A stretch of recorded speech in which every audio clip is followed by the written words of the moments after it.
Okay, awesome. We've imported all of our media into our project. So now what?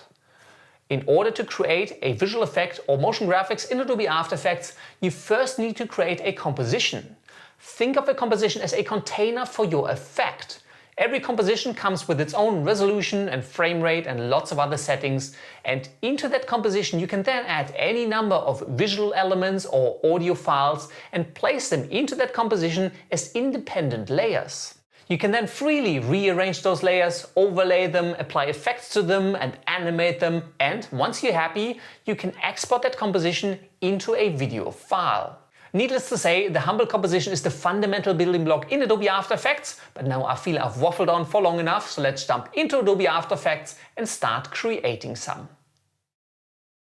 Now that we've got all our media in Adobe After Effects, let's start creating some compositions to put them together into some visual effects. In order to do that, you once again have multiple options. You can come up to the main menu bar. Under Composition, you'll find a new composition option, or use the keyboard shortcut Ctrl+N, or in the project panel at the bottom, as we've already done very quickly when we talked about the interface, there's a little icon here to create a new composition. So let's simply press that. And either way, you're going to see the new composition dialog. In this dialog, you're going to configure all of the settings for your composition. First off, at the very top, let's give this composition a name, and I'm going to call this one Space Dance. And then you can either use one of the many provided presets or just set this up manually, and make sure you set your width to 1920 and your height to 1080, which is full 1080p. And the reason I'm setting it to this resolution is because the source footage I'm going to use in this composition, which is called walterdance.mov, is at 1920 by 1080. So I'm making sure my composition matches my source footage. Pixel aspect ratio, I'm going to leave on square pixels, and the frame rate, yes, again, I know that walterdance.mov is 25 frames per second, so let's set this to 25 frames per second. Resolution down here at the bottom, this doesn't actually mean much. This is just preview resolution, so you can leave this on whatever. Usually for me it's just set on half. Starting timecode defines the starting time for your composition, so your composition may start at 10 seconds or 20 seconds. This is usually useful when you're adding visual effects to an existing film project and it needs to slot in at a certain time marker. I'm just going to leave all of this at 0. So you can also select everything, press 0 to blank it all out and set it to 0. And my duration I'm going to set to 10 seconds. So make sure you have 10:00, so that's 10 seconds and 0 frames at 25 frames per second. And then you can set your background color. I'm just going to leave this on black. There's nothing fancy you need to do in here. Also, do note that you do have tabs to set up some advanced settings like the shutter angle, shutter speed, and samples, as well as some 3D renderer settings, but we're not going to dive into these ones in this course because they're just, again, they're obviously advanced, which is why they're called advanced. So let's return to the basic settings, make sure everything is set up the way we want it to, and then let's simply hit OK. Here is our new composition, and we now have a timeline that we can scrub through, but in our preview window, all we're going to see is that black background that we've set up for this composition, so there's nothing at all in here just yet.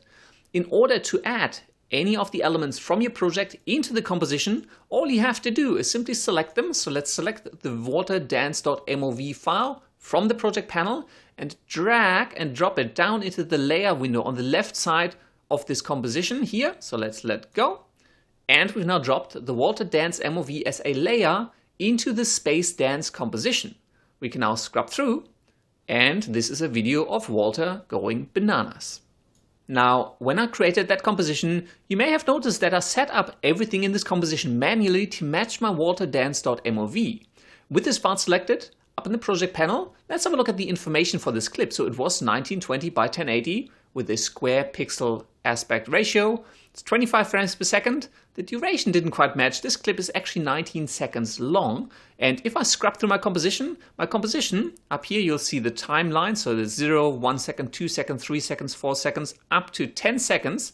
And if I scrub through, the composition doesn't actually go to the end of the clip. There's more on this timeline, but I can't see it because my composition is a bit too short. Now, if I find that my composition doesn't quite suit my needs, you can always right-click down here into your layer window at the bottom left, or directly onto the composition in the project panel and go to the composition settings, and that will bring up the composition settings again. And down here I can now, for example, bring my duration up to, maybe we'll make this 20 seconds. Hit OK. And my timeline has now changed to be 20 seconds long, but we can still only see 10 seconds because up here, this is the zoom or the scale. So you can kind of bring this out to zoom all the way out of my composition. And now I can see I've got 20 seconds of clip here. At the end, there's actually nothing because the composition is now a little bit too long for this clip, but that's not too much of a deal. So we've got the whole dance sequence. But you may not want to set up your composition manually all the time. So there's a really quick and easy way to create a new composition to match an element that you have in your project. Let's say I wanted to create a new composition. I wanted to add an effect onto my walterdance.mov. And the easiest way to create a new composition for this clip is simply to take this clip and drag and drop it onto this new composition icon. So let's let go. And this is immediately going to create a new composition called Walter Dance next to the file that I've dropped onto it. And this composition matches the exact settings for the source file. And down here at the bottom, you now have two tabs. You have the Walter Dance composition, and on the left-hand side, you have the Space Dance composition, which is the one we created manually. Now, they both contain the same clip, and you can click between them just by clicking onto this little tab. You can also close these compositions if you have a few too many down here in your timeline panel. So let's close the Walter Dance composition.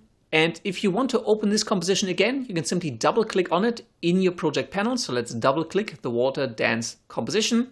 And again, this is going to pop up and highlight this panel down here. And we're back in our Walter Dance composition. If you right click in the layer window and go back into the composition settings, you should see that the settings for this composition match exactly onto our walterdance.mov. So it's 1920 by 1080 square pixels, a 25 frames per second frame rate. Now the start timecode is a little whack because the file had some embedded information around where it started. So I'm actually going to reset this to 0. Again, this is just a personal preference. And the duration has been set to exactly 19 seconds and 20 frames. Let's hit OK. And now this composition is a perfect match for the clip that we've dropped into it. Now, you can easily scrub through your composition just by dragging this timeline indicator around. However, if you want to play back your composition, let's bring this timeline indicator back to the beginning of the composition and simply press space on your keyboard. This will play back your composition, and you can press space again to stop the playback. Now, you may have noticed this green bar on top of all of my layers here in my timeline view, and that just filled up with green as I played back my composition. This green indicates that all of those frames have been cached into my computer's memory. That means that they can be recorded and played back really quickly so that I can play this composition back in real time. If this green line is broken, and it may depending on the amount of memory you have, the performance on your computer, or based on how many layers you have in your composition or how many effects you have applied, if this line is broken, as you're playing it back, your computer actually has to render out those frames, so playback may be less than real time. Sometimes you may also see blue up here on the top bar on your timeline view, and that means that the frames have been rendered and cached, but they've been cached to your disk. They're not sitting in memory, so they're a little bit slower to access, but it's not going to be as slow as having to render the frames all the way to begin with. So just be aware, this just indicates the cached status of these frames and whether your playback is going to be real time or not. And I think this feature actually only has been brought in After Effects, maybe CS4, I'm not 100% sure. But just be aware that your effects can be pretty computationally expensive and take a little bit to render out. And if your frames aren't cached, playback may be slower than real time. But now we've talked enough about how to create compositions and drop some of your media into it. Next, let's talk about how to actually export a composition into a video file.